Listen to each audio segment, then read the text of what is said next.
Okay, let's talk about vibe coding now. I know there's a lot of hype around vibe coding because you don't have to have technical skill, you don't have to know how to code.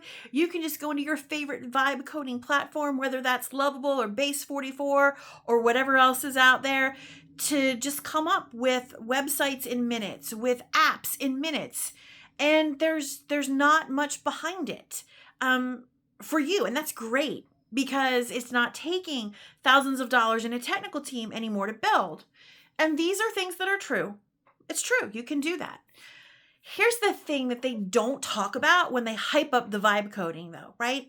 You really, really need to do your due diligence on this and understand what else is involved because, yes, you can go and you can vibe code an app, you can vibe code a website, you can vibe code your whole funnel on Lovable or Base 44, whatever you want to build. And it's an amazing thing. It's a beautiful thing. But the thing that they don't talk about when they're telling you, hey, go build this thing real fast on this platform is the costs that are involved once that's up and running.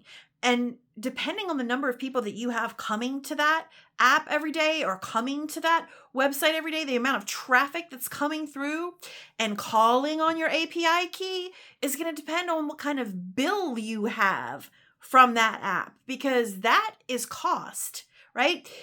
And I know everybody's down on custom GPTs these days.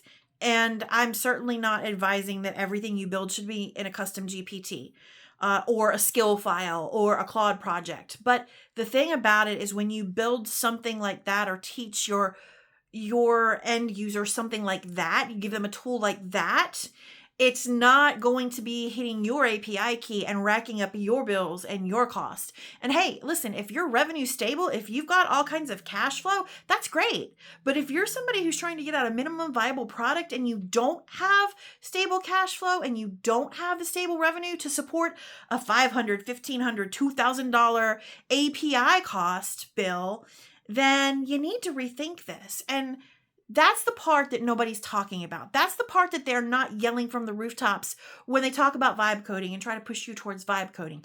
Yeah, it's amazing. So much of generative AI is amazing, but you got to understand what's actually going on along with that. You have to understand the hidden costs that people are not talking about as much and how it actually fits into your business. If it's actually really something that you should be integrating right now or doing that way right now when there are amazing tools that you can build, amazing things that you can put in place, still using AI that would not result in all of that API cost. So, hey, stop.